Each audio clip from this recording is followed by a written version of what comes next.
Hey everyone, I haven't updated in about a week and I wanted to just sort of touch base and let you know where we are. I am on, today is, July the 30th, and I am on cycle day 3. So that means that Clomid round 2, 50 milligrams, did not work. So last round we did 50 milligrams of Clomid on cycles day 5 through 9, and then I went on cycle day 12, and I had 2 follicles that were not quite ready, but because it was the weekend, I really didn't have an option other than to just be out that cycle or to go ahead and get the trigger shot, and they would still have a couple of days to grow a little bit bigger. So we decided to go ahead and get the trigger shot and just see what happened. And I tested the trigger out, and when I don't know what that noise was.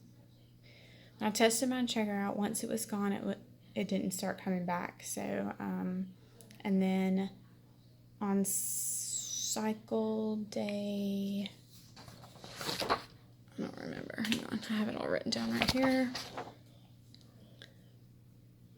On cycle day 26, which is 2 weeks after the trigger, I started spotting. So cycle day 1 was on Saturday, and today is Monday, so cycle day 3. So I called the doctor this morning, and they returned my call and said that they were going to up my Clomid to 100 milligrams, and instead of taking it on cycles day 5 through 9, I would take it on cycle day 3 through 7. So I started tonight.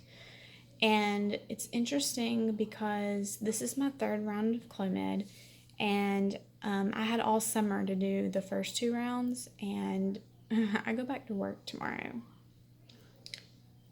So my first week back at work, I'm going to be taking Clomid, and with the other rounds of Clomid, I was able to just kind of sit at home, and I didn't have anything that bothered me. I was just being super lazy. And now I'm going to be back at work where people are going to be super annoying.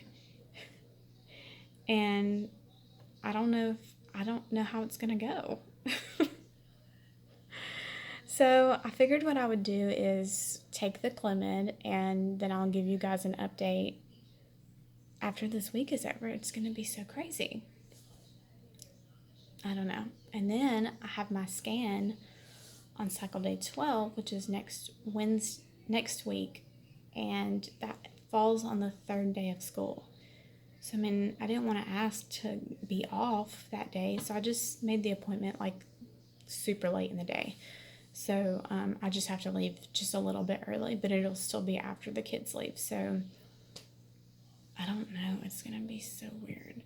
I'm super crampy this cycle, and usually like once I take Clomid, or in the past, once I take Clomid, like the next day my period stops usually, or the day after. So that will be good because I'm cramping really bad. I have severe endometriosis, so periods are not fun. Just hurts all the time. So it will be nice when I stop this cycle. It'll be great because I won't be in as much pain going back to work. Now I still have pain when I'm not on my cycle, but it's not as intense as when you're like having a period. So that's the plan. I don't know if we will do another cycle after this, or if we'll change it up and do a different approach or a different medication or what, because I said I would do 3 cycles, and then we would go back and do the testing that we bypassed to begin with. So we'll see. I have high hopes for this cycle because we are getting higher medicine. It's just going to be interesting with all of the different factors that are involved this time. I'm back at work, a higher dose on different days, cycle days.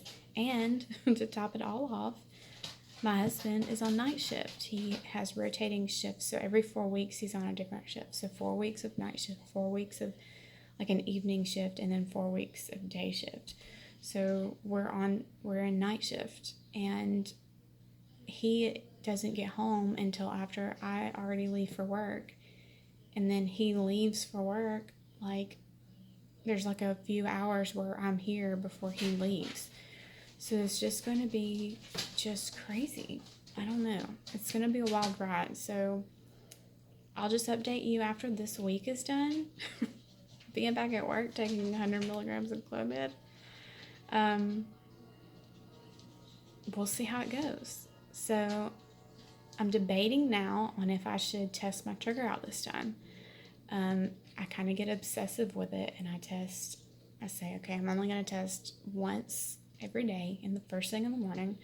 And then it's like I get crazy on those last few days, and I test like 6 or 7 times. Like, is the line going away or is it coming back? I don't know. And I just obsess over it, and I'm not going to have time for that being back at work. I'm a special education teacher, and I have a huge caseload. I think I have 28 kids coming up, so I have a lot on my plate. I need to focus on that and stop worrying so much about these tests. So I think that I don't know. I say that I'm not going to test until 2 weeks after my trigger, but if you've ever been in this situation, you know how hard it is to not do that. So what do you think I should do? Should I test once every day in the morning, or should I just wait? Which means my husband's gonna have to hide the big package of tests that I have, because I don't have self-control. I can't do it. It's crazy. And you don't truly understand that unless you've been in this position. I don't know. What do you think? Let me know in the comments, and subscribe to this journey. And I don't know. It's going to be interesting. So stay tuned for this wild ride.